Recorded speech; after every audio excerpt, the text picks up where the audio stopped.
Vamos lá, muito boa noite, Bruhim Abaim, para um tópico, Bezerra Hashem, topíssimo.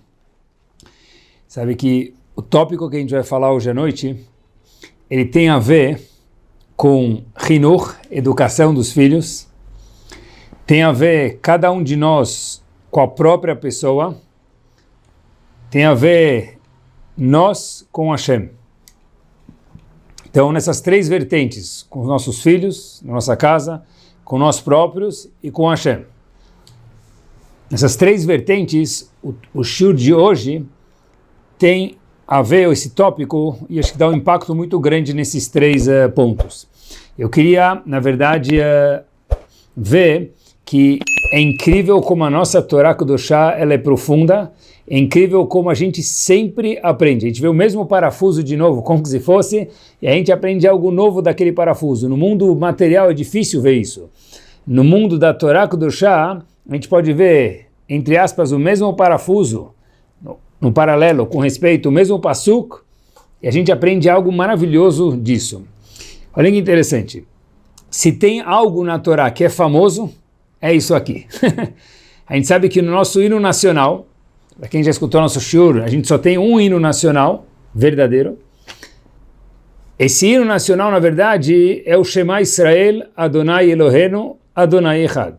E de repente, impactante, que a primeira palavra do hino nacional é Ve'ahavta et Hashem Elokecha, e daí por diante. Ve'ahavta, tradução, importante a gente saber o que a gente está falando, já vale segundos de atenção. Ve'ahavta, primeira palavra do hino nacional logo depois do Shema, Ve'ahavta é amar. Ve'ahavta et Hashem Elokecha. Ame a Kadosh Baruch Hu, a Hashem. Só que olha que interessante, essa palavra Ve'ahavta não é sugestiva. Eu gostaria de dar uma sugestão. Sugestão de menu, sugestão de decoração, sugestão de passeio para as férias. Aqui não. Aqui Ve'ahavta, Hashem falou, Habibi, must do it.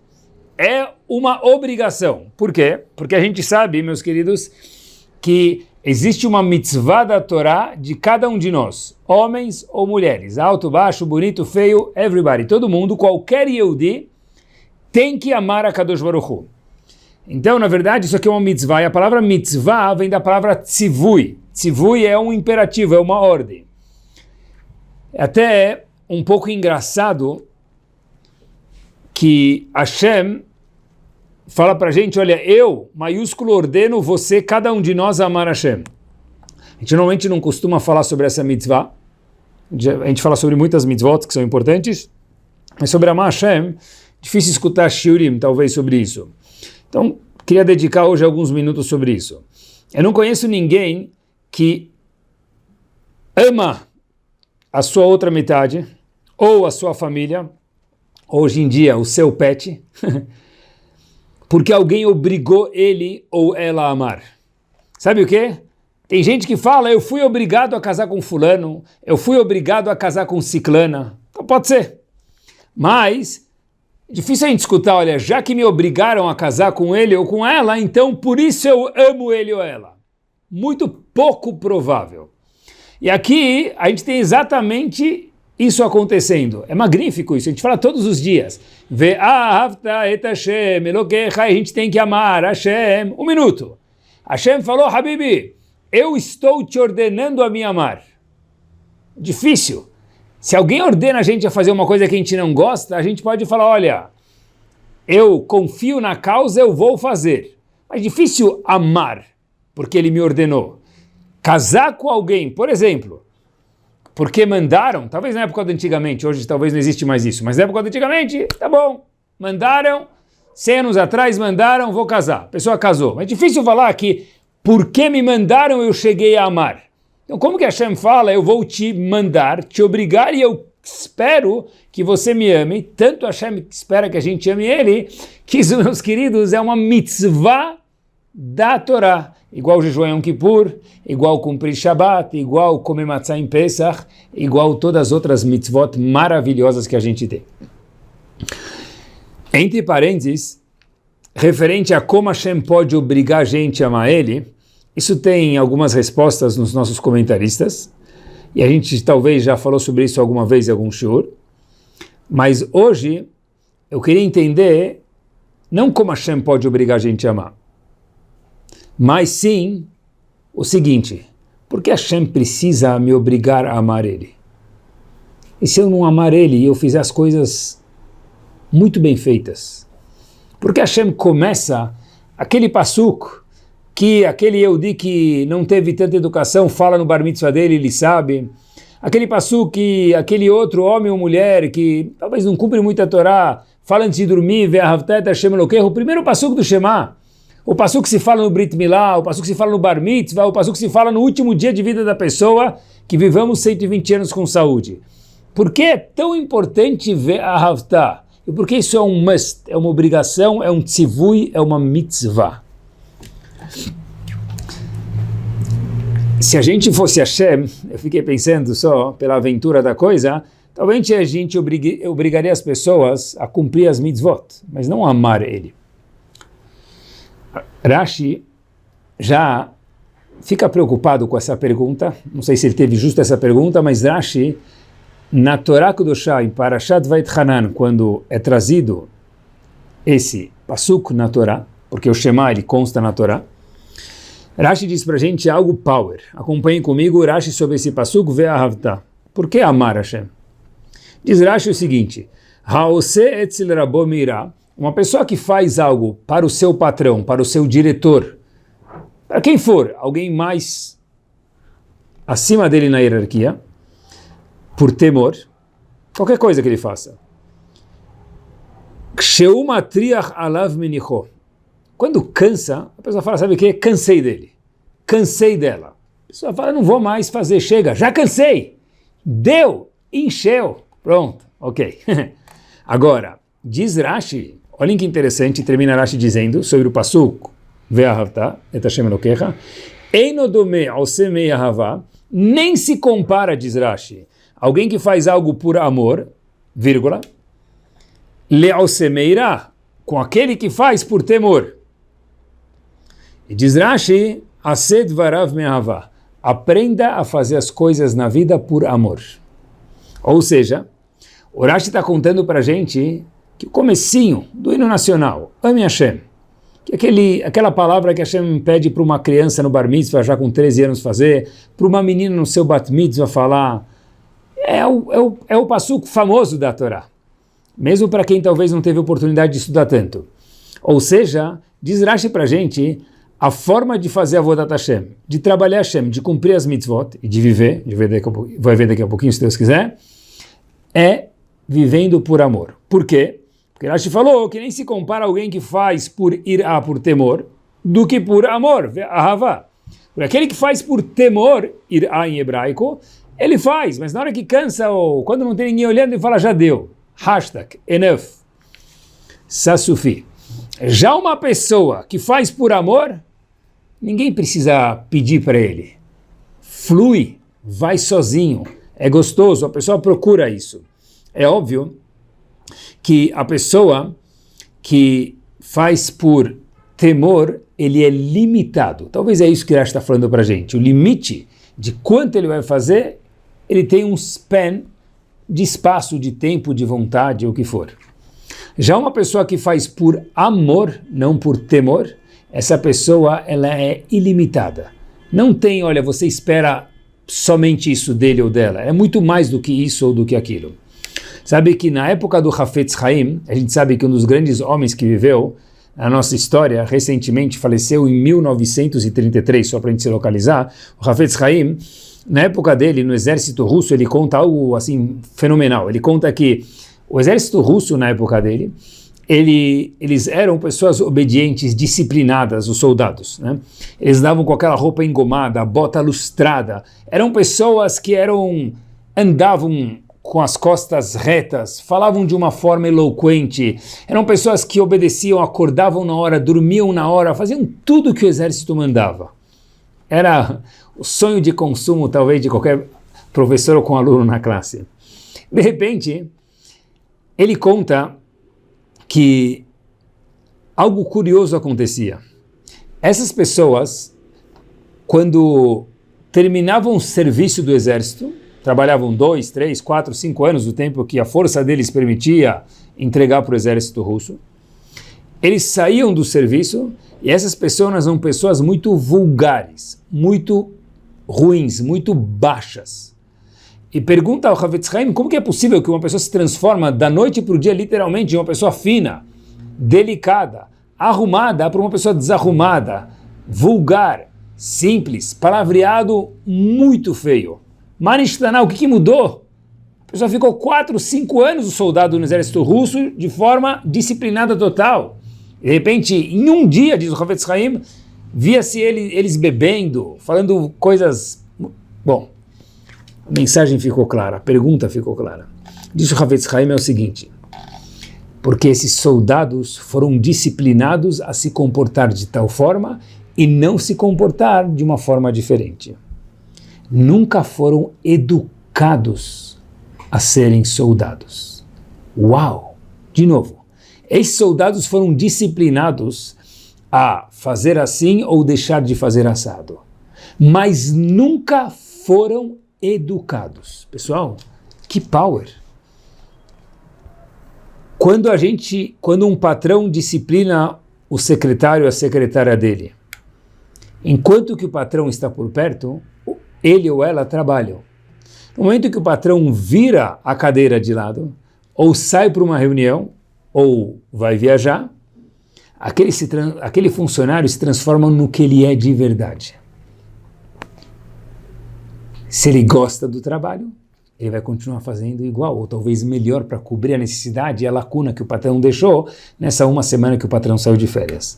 Já se ele só faz as coisas porque precisa, na hora que o patrão virou a cadeira de lado, na hora que o patrão saiu almoçar, na hora que o patrão saiu 3, 4 dias de férias, ufa, agora é relax total, não precisa fazer mais absolutamente nada. Porque disse Rashi para a gente, há 1000 anos atrás, alguém que faz por irá, por temor, que ela é necessária, em alguns momentos a pessoa precisa ter temor, óbvio, sempre, mas se é só por temor, quando cansar, já deu. Quando virarem um olho, uau, agora é hora de tchau.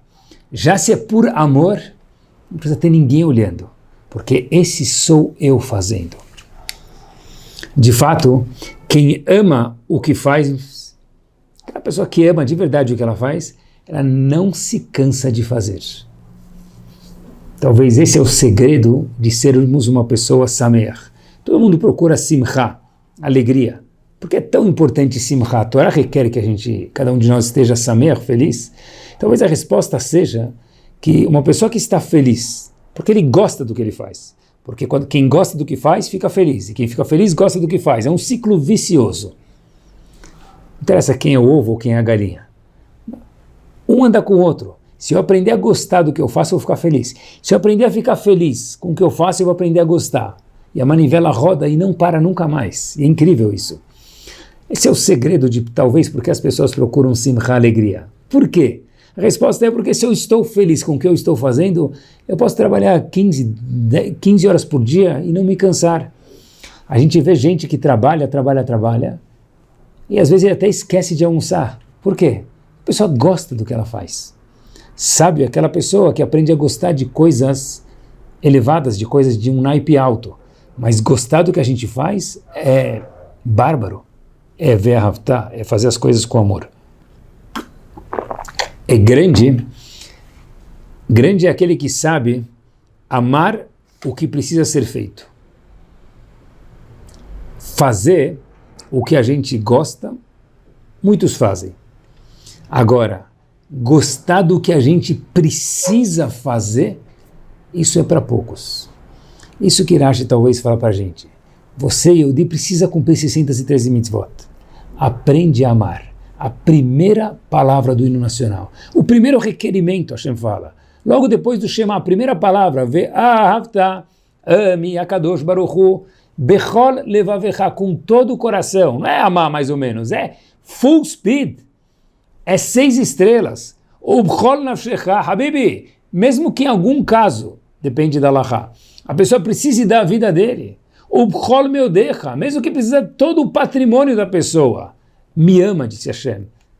Uma das perguntas que Hashem vai fazer para a gente depois de 120 anos, ele espera da gente hoje aqui é: você me ama de verdade? Com todo o coração, dando a vida para mim, dando as posses para mim, quando preciso, óbvio, conforme Allah pede, e quando não pede, não. Mas olha que interessante, porque quem faz com amor, faz de verdade. Sortudo é a pessoa, não que faz o que ele gosta, mas aprende a gostar do que ele precisa ou ela precisa fazer. Mas eu fiquei pensando comigo, nos dias e nas horas que eu fiquei preparando o shur, o seguinte: e se a gente fizer bem feito sem amor? Qual o big deal? Faz bem feito sem amor. Mas eu estou fazendo bem feito, o que muda? A resposta é, que a gente já respondeu uma parte dessa pergunta, é porque quando não tem ninguém olhando, aí o rendimento já cai muito. E 2, eu acho que é impossível fazer uma coisa muito bem feita sem amor. Especialmente em Torá. Em tudo. Em tudo. Trabalho, limpar a casa, cozinhar, you name it, qualquer coisa. Ginástica, qualquer coisa. Hobby, qualquer coisa. Agora, para um Yehudi, vezes 10. Por quê? Porque a Kadosh Baruch Hu espera que através das mitzvot nós nos transformemos em pessoas maiores, melhores, mais sofisticadas. Agora, para isso, não dá para fazer as mitzvot com freio de mão puxado. Difícil, não vai rolar. Precisa, Hashem falou, primeiro ingrediente, ve'ahavta, ame a Kadosh Baruch Hu. A pessoa que faz o que precisa e gosta disso, essa pessoa é a maior milionária que tem no mundo. Pergunta para um fã de time de futebol. Pergunta para o patriota de algum país. Pergunta para aquele homem ou aquela mulher que ama uma banda de rock. Pergunta, leavdil, para o Hassid de um Rebbe. Qualquer um desses casos, nas devidas comparações, vai para Uman, Habibi. Vai para Uman. Gasta não sei quanto. Dorme na rua. Em barracos. Quem já foi para Uman sabe como funciona. Uman, uma rua pequena. Não é nem um bairro. É uma rua. Porque eu sou Hassid do Rav Nachman. Mas você nunca nem viu Rav Nachman de Breslov. Zichrono Libracha. Você nunca nem falou com Rav Nachman de Breslov. Zechuto Yagen Aleno. Nunca. E aí? Não interessa. Eu amo Rav Nachman. A pessoa é capaz de ir para Uman, deixar a família sozinho, Rosh Hashanah, pagar não sei quanto, dormir no chão, rezar em uma sinagoga que ele nem conhece. Quando a gente gosta de alguma coisa, a gente faz. Independente se a pessoa deve ir para Uman ou não, cada um pergunte para o seu Rav. Mas a ideia que a gente tem aqui é essa. Pergunta para alguém que ama futebol. É óbvio que ele vai sair de casa 4 horas antes do jogo, para chegar até o estádio, estacionar o carro, chegar algumas horas antes, e até ele voltar para casa, ele volta com aquela multidão, chega cansado, meia-noite em casa. Qual o problema? Eu amo o meu time. É isso. E assim também, show de música. Viaja a São Paulo, Rio de Janeiro, Rock em Rio, ou outras cidades. Porque eu amo aquele cantor, ou aquela banda, ou o que for. Quando a gente ama, não tem limite, nós nos transformamos em ilimitados. Não é só Wi-Fi ilimitado, não é só all-in no hotel, é all-Jew, para que nós possamos ser all-Jew, all-Jewish, all-Yehudim, completamente Yehudi, judeu. Kadosh Baruch Hu fala, Yehudi no full potencial, precisa de uma coisa, ve'ahavta. E hoje, mais do que nunca, eu acho que a gente pode ver isso. Como? O mundo,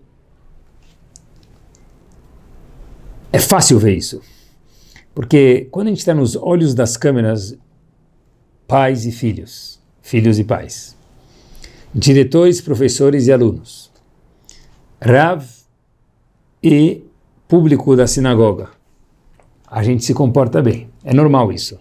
Mas olha que interessante, e quando não tem ninguém olhando. E quando eu saio de férias e meu Rav não está olhando? E quando eu saio da escola, eu saio da yeshiva, eu saio de perto dos meus pais, é aí que a gente vê quem é o verdadeiro da pessoa.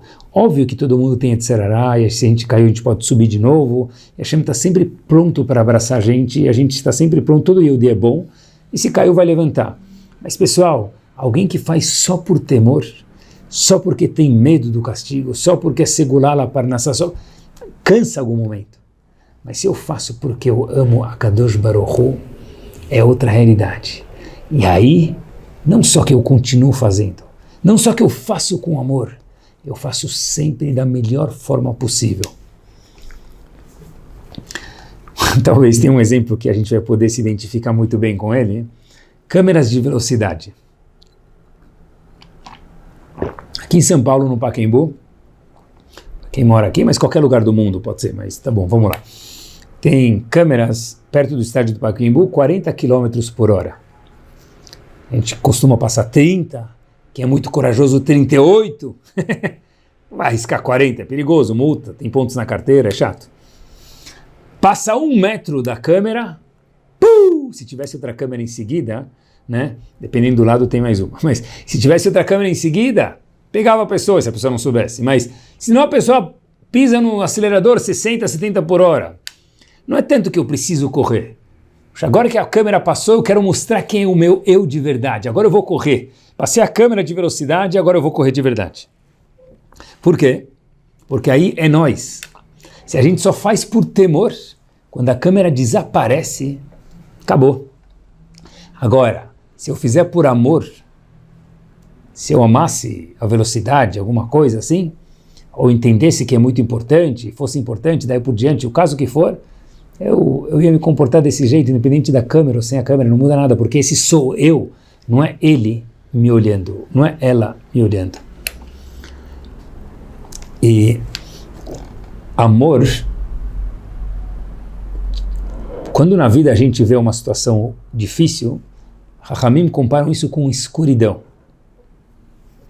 Pode ser averot, pode ser comportamentos não bons, e a forma que se tira escuridão não é com gritos, não é com irá, é com ahavá. Ahavá, amor, é a lanterna, é a luz. É a luz. O grito é irá. Irá, às vezes precisa.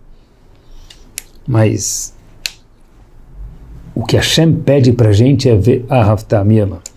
Queria contar para vocês uma das histórias mais masters que eu já escutei na minha vida. E tem tudo a ver com o insight do shiur de hoje. Eu escutei da boca do Rosh Yeshiva de Yesh HaTorah, Rav Yitzhak Perkovitz. Na verdade, esse é um homem de uma yeshiva que ela é famosa de Balei Tshuva, mas é um talmid chacham muito grande, um sábio. Não só que, sem desmerecer, ajuda as pessoas a fazer tshuva, mas não menos importante, com conteúdo profundo e rico de Torá. Ele conta que ele estudou na yeshiva de Mir, e olhem que power, pessoal, no inverno, e na época dele, já algumas décadas atrás, e no inverno era muito, muito, muito frio em Mir. Quando se abria as janelas, o que acontecia? O pessoal congelava. E quando fechava as janelas, o clima ficava gostoso dentro da yeshiva, mas havia algumas pessoas que fumavam cigarro, e o cheiro do cigarro, a fumaça do cigarro incomodava. Então eles estavam com problema. Ou abrir a janela e ficar doente, ou fechar a janela no inverno gelado, frio, rigoroso, e ficar cheirando aquele cheiro de cigarro que é incômodo demais. O que fizeram? A gente tem uma dúvida, a gente vai perguntar para quem? Para o chefe da yeshiva. Para o chefe da yeshiva, não, me permitam. Para um dos Gdolei Hador. Foram perguntar para o Rav Eliashiv. Falaram para ele, Rav, como a gente deve se comportar? Se Rav Eliashiv, olha, façam uma reunião e uma votação. Se a maioria falar que deve fumar, eles ganham. Se a maioria falar que não deve fumar, eles perdem. Entre parênteses, naquela época ainda não sabiam que fumar fazia mal. Hoje, já que fumar faz mal, tem alachot. Muitos legisladores falam que é proibido fumar. Fechando parênteses. Mas naquela época ainda não sabiam. Uma vez Eliashiv, voltando para a história, falou, faz uma votação. Marcaram para o dia seguinte, fizeram uma votação. Quem ganhou? os não fumantes. Por quê? Porque os fumantes nem vieram na votação, não estavam nem aí com aquela votação. Então, no dia seguinte, eles escreveram na porta do Bet HaMidrash, na porta do Yeshiva de Mir, um papel com o seguinte escrito: conforme legislado pelo Rav Eliashiv, que é o gigante da geração, é proibido fumar nessa sinagoga devido à votação que tivemos ontem. Ótimo.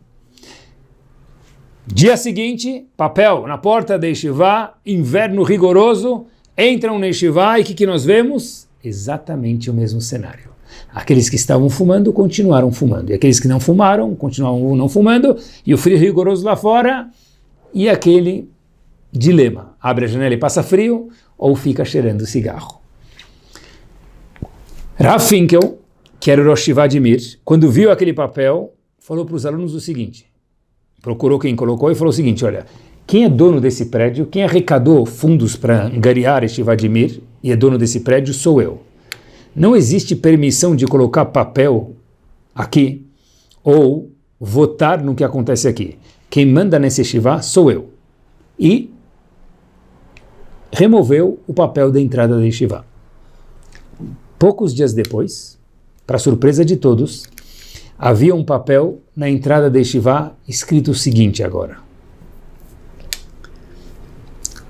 pedimos aos fumantes que gentilmente considerem aqueles que estão estudando ao redor de vocês no Bet HaMidrash e, por favor, não fumem de hoje em diante dentro do Bet HaMidrash, dentro da Yeshiva. Assinado, direção da Yeshiva de Mir.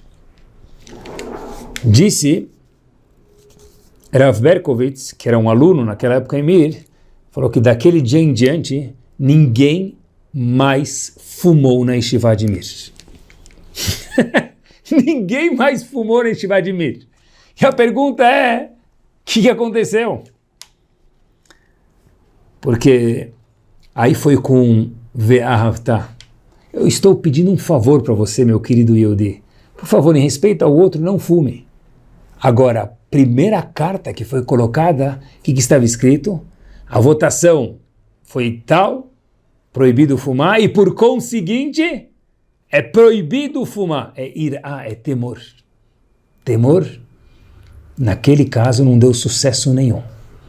Quando virou amor, quando virou faça um favor para a Yeshiva, faça um favor para os seus colegas, ninguém mais fumou na Yeshiva de Mir. Uau! Que genialidade do Rosh Yeshiva! A mesma coisa, o objetivo era o mesmo. O caminho, quando foi ir a temor, sucesso zero. Quando foi amor, sucesso total. Power. Antigamente, quando a gente entrava numa yeshiva, quando a gente entrava num shiur, e contavam histórias para a gente sempre escutava, tinha um rei, e esse rei uma vez foi para um campo, e esse rei foi para uma cidade, esse rei foi visitar alguém, era sempre o rei. Hoje em dia, quem se impressiona com algum rei? Ninguém de nós nunca viu um rei, provavelmente. Já na Inglaterra, já subiu o rei, desceu o rei, rainha. Quem já viu um rei? Quando contam de um rei, a gente fala a história Sipurei Safta, com todo respeito, história da vovó. Para mim, nada a ver comigo.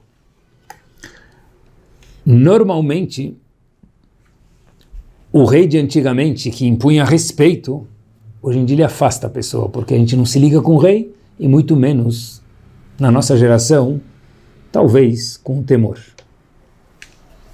O que aproxima a pessoa no século XXI não é temor, mas sim uma outra palavra muito parecida, mas que é uma conotação completamente diferente, que é o amor, que é o que a gente vem falando hoje em dia.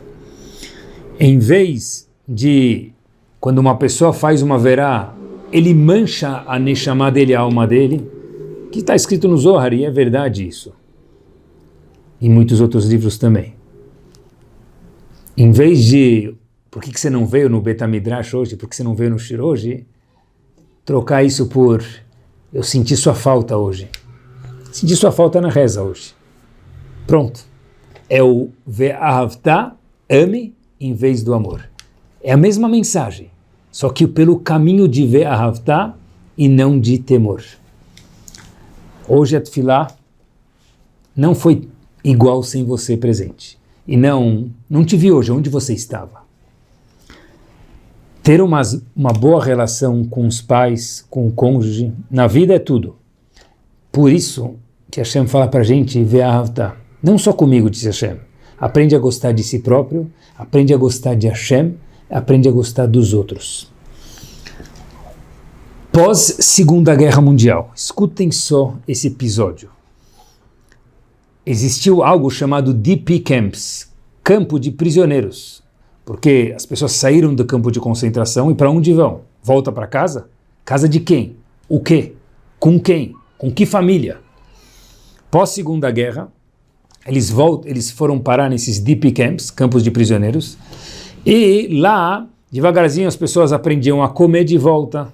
Alguns, infelizmente, acabaram comendo um pouco mais do que deviam e faleceram, porque o estômago já nem aguentava mais comida depois de anos em campos de concentração e campos de trabalho. Eles começaram a ver roupas, começaram a ver uma cama, começaram a ver uma vida que faz tempo que era um sonho para eles que não viam mais. E de repente, um dos soldados que chegou, junto com o batalhão para ajudar aqueles muitos prisioneiros em um dos DP Camps, ele vê uma criança. E essas crianças agora, pela primeira vez, estão vendo roupas, comida, e o soldado chegou a olhar para essas crianças. E ele viu, e o sentimento que esse soldado teve, porque era um bom soldado, foi de abrir suas mãos. E ele viu aquela criança, a criança veio perto dele, ele deu um abraço naquela criança. De repente, escutem só, esse soldado olha para a criança, e ele levanta os olhos dele um pouco mais, levanta a cabeça um pouco mais para frente, ele vê uma fila na frente dele, que haviam outras tantas crianças fazendo fila para receber um abraço desse soldado. Mas um minuto, eles não haviam visto comida e nem roupa faz dias, semanas, meses e anos. Sim, mas trocaram a fila da comida, a fila da roupa, para receber um abraço daquele soldado. Porque fazia muito tempo que a palavra abraço foi apagada do dicionário deles. Era só irá, temor. Quem não estivesse na hora, na contagem dos oficiais alemães, e Marshman Vezichram era morto. E agora, amor? Era algo escasso, raro. Receber um abraço. Naquele momento, para muitos que lá estavam, valia mais do que comida e mais do que roupa. É Ve'ahavta. Ve'ahavta, às vezes, alimenta mais do que muitas outras coisas. Amor é tudo. Se não for tudo, é quase tudo. Queria dar um passo adiante nessa fase do shiur. E tem algo que eu acredito muito comigo mesmo, com a escola, com alunos, com um pouco de experiência que a gente tem na vida, e eu acabei aprendendo comigo mesmo que tem algo que eu chamo de teoria da associação. Não existe talvez esse nome, mas acho que a mensagem vai ficar bem clara em poucos instantes. O que quer dizer teoria da associação? A gente associa algum sentimento para algum fato. Querem ver? Por exemplo, vou falar para vocês 3, 4, 5 palavras e pensem junto comigo o que a gente pensa quando escuta essas palavras. Prova. Qual o sentimento que vem na nossa cabeça quando a gente escuta essa palavra que eu vou falar para vocês? Prova. Que sentimento que vem? Festa? Ou casamento? Ou segunda-feira? Fim de semana? Contas a pagar? Para cada um é uma coisa. Para alguns prova é um desafio. Para outros prova é estresse total. Para outros prova é não consigo dormir, ansiedade. Para alguns festa é só alegria, curtição. Para outros festa é, olha, eu sou um pouco inibido, então para mim festa é muito constrangedor. Casamento, bom, para uns é maravilha, para outros é o contrário. Segunda-feira, yes baby. Óbvio que eu gosto de fim de semana, mas uma semana para produzir. E para outros é lembranças de Garfield. Horrível. Murphy. Segunda-feira de novo, que horrível. Contas a pagar. Para alguns, ok, faz parte da vida, nenhuma novidade, bola para frente. Para outros, aí de novo chegou a conta do cartão. Yes, Habibi, cada mês chega a conta do cartão, é normal. Agora, isso que eu chamo de teoria da associação. Quando a gente escuta alguma dessas palavras, cada um associa de alguma forma. E a gente escolhe como associar essa palavra, porque ela não tem uma associação igual para todo mundo. Agora, escutem algo, power. Fiquei pensando o seguinte, e a palavra Torá, ou mitzvot, ou Shabbat, ou Kashrut, qual é a nossa associação quando a gente escuta ela? Uft, que chato, 613 injeções, 613 complicações, ou 613 oportunidades de crescimento de me ligar com Hashem. Óbvio que tem momentos que a gente está com mais vontade e momentos menos, mas no maior, no geral, qual é a associação que vem na nossa cabeça, na cabeça dos nossos filhos, da nossa família, dos nossos alunos, da nossa congregação, you name it, quando a gente escuta a palavra Torá e Mitzvot? Porque olhem que interessante, está escrito que no futuro, a gente escolhe como sentir cada palavra, como mencionei para vocês antes, mas vou provar em Torá e Mitzvot também. No futuro está escrito que Tzadikim Yoshvim, o sonho do Olam Haba, é o Tzadikim vão estar sentados, Ve'aterotehem beroshehem, com uma coroa na cabeça deles. Qual a explicação disso? Vai pegar a coroa do príncipe da Inglaterra e colocar na cabeça? O que vai fazer com isso no Olam Haba? Então, o que quer dizer? Que no futuro, la crème de la crème, o hotel 12 estrelas lá em cima, aqui só tem 6 estrelas, lá tem 12 no Olam Haba, vai ser o tzadikim sentado e shibjanen, uma coroa na cabeça. Vai fazer o que com a coroa? Diz o Zohar HaKadosh, que é essa coroa? É o tefilim da cabeça. Pessoal, olha que interessante, de manhã, depois que eu vi isso eu falei, uau, quando eu coloco o tefilim de manhã agora, eu estou já quase no Olam Haba.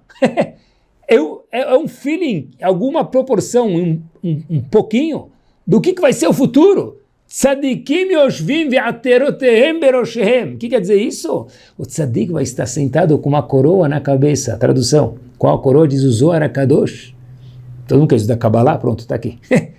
Tefilim da cabeça. Como a gente associa mitzvot? Um pode falar encheção, outro pode falar uma oportunidade maravilhosa de estar com uma coroa de HaKadosh Baruch Hu na minha cabeça todos os dias. Isso que eu chamo de teoria da associação. Agora olha que interessante. Quando a pessoa ama o que ele faz, ele vai associar a Torá com Yuhu. Mesmo que às vezes é difícil e às vezes tem alguns percalços, mas no maior, no geral. Quando alguém não gosta, em vez de 613 mitzvot, são 613 injeções. Óbvio que uma criança, devagarzinho, ela vai poder chegar no Ve'ahavta. A gente não pode pedir de uma criança Ve'ahavta direto, mas a gente tem que devagarzinho tentar educar, e quanto mais madura for a pessoa, mais ele tem que almejar o Ve'ahavta.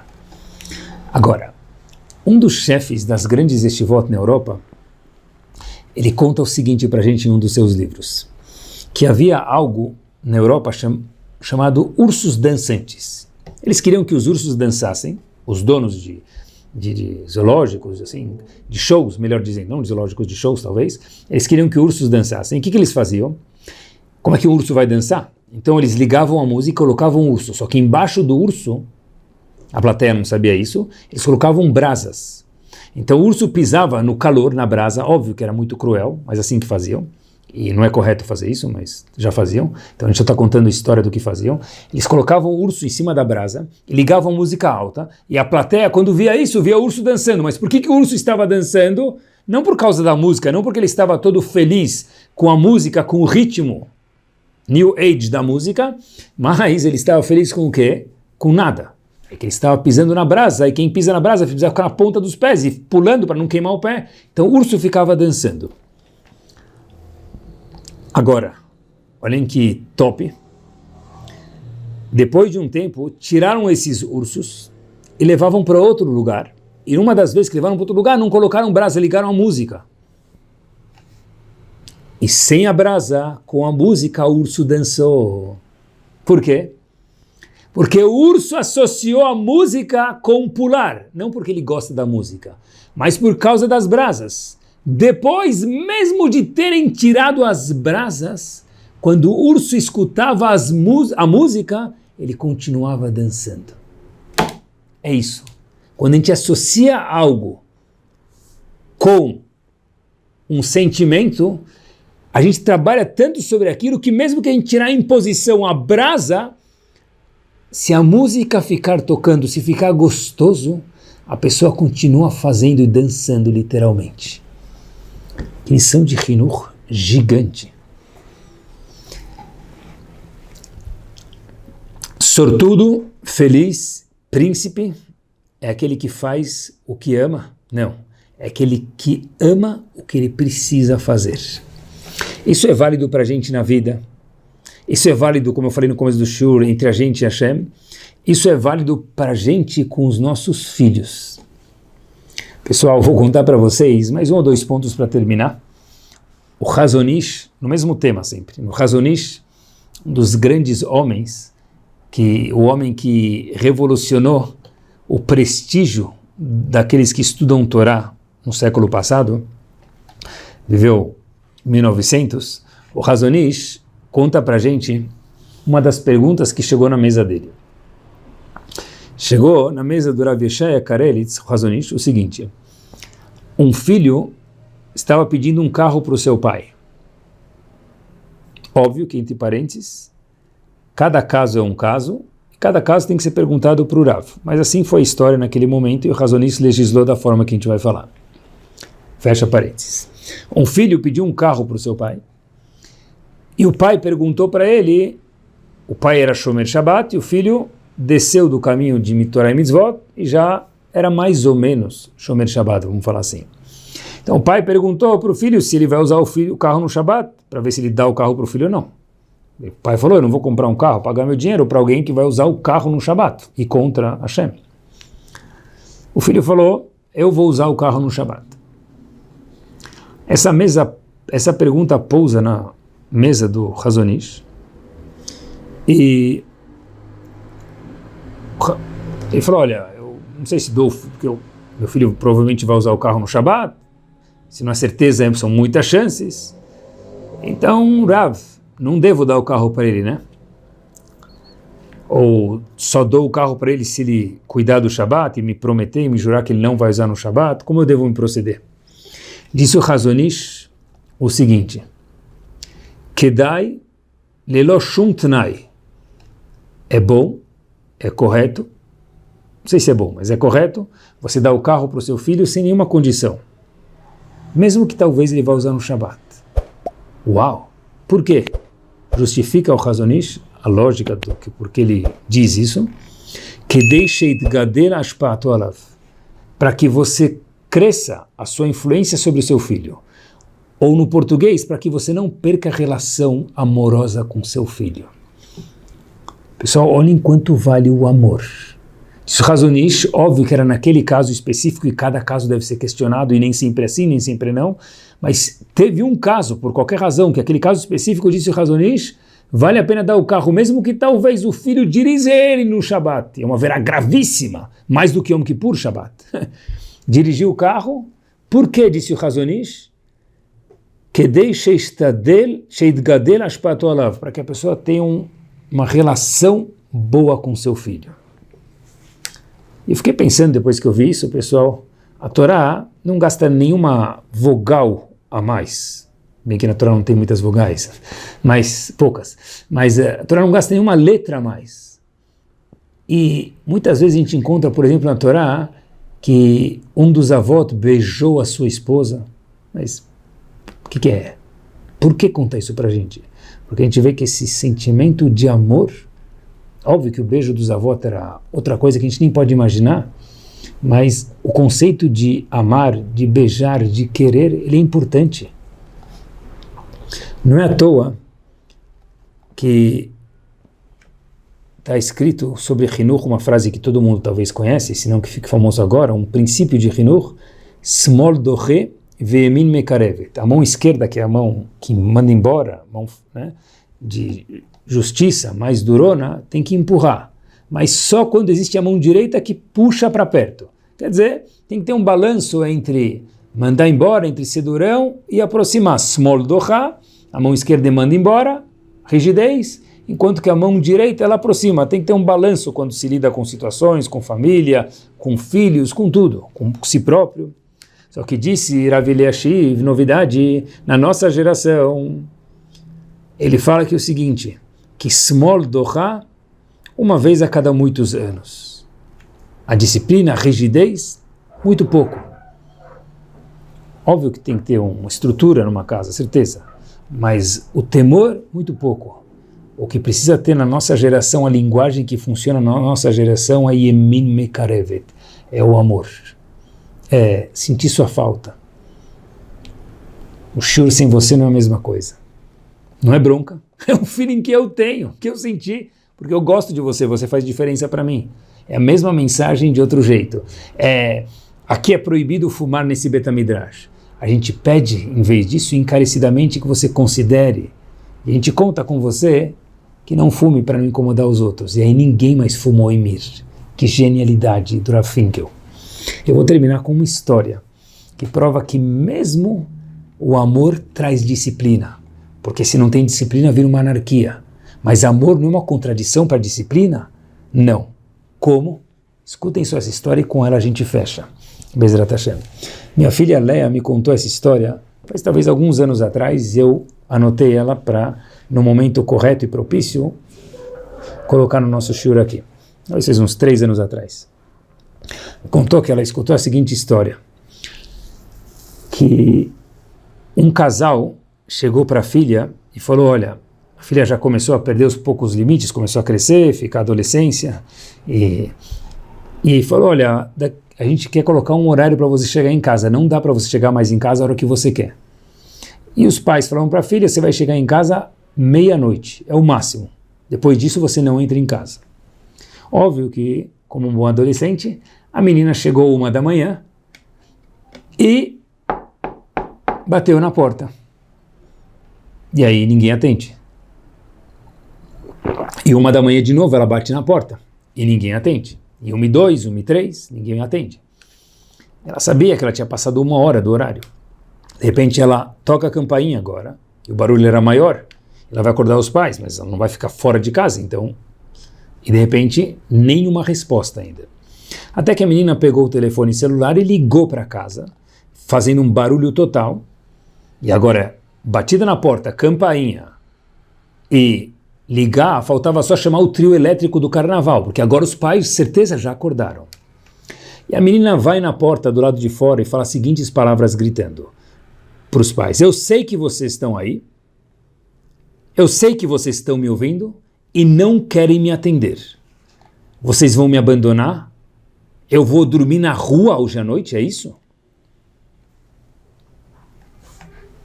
Uau! E aí? Pessoal, olhem o que é disciplina com amor. O pai, poucos instantes depois, sai de casa de pijama, não com um chinelo na mão, nem com um taco de beisebol na mão. Olhem só a história. O pai sai de casa com um prato. Nesse prato tinha um toast, queijo quente. E na outra mão dele havia um chocolate quente.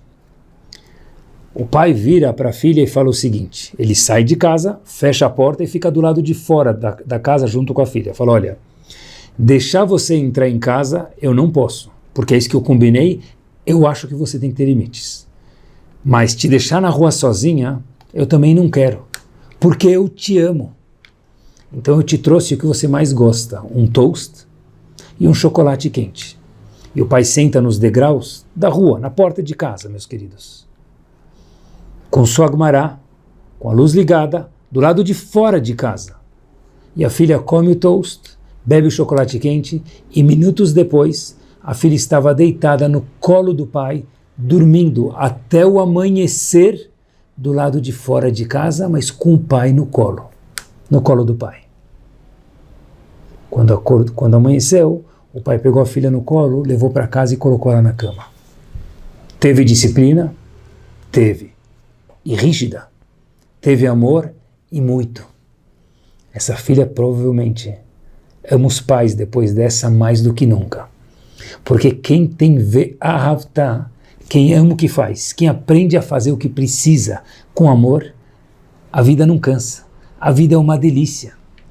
E é por isso que talvez a primeira palavra do hino nacional é ame a Kadosh Baruch Hu. Ame a si próprio, ame os outros, ame a vida. Porque quem ama a vida, gosta do que faz. E quem faz o que gosta também é a pessoa mais feliz do mundo. Semana impactante e alegre para cada um de nós. Tudo de bom.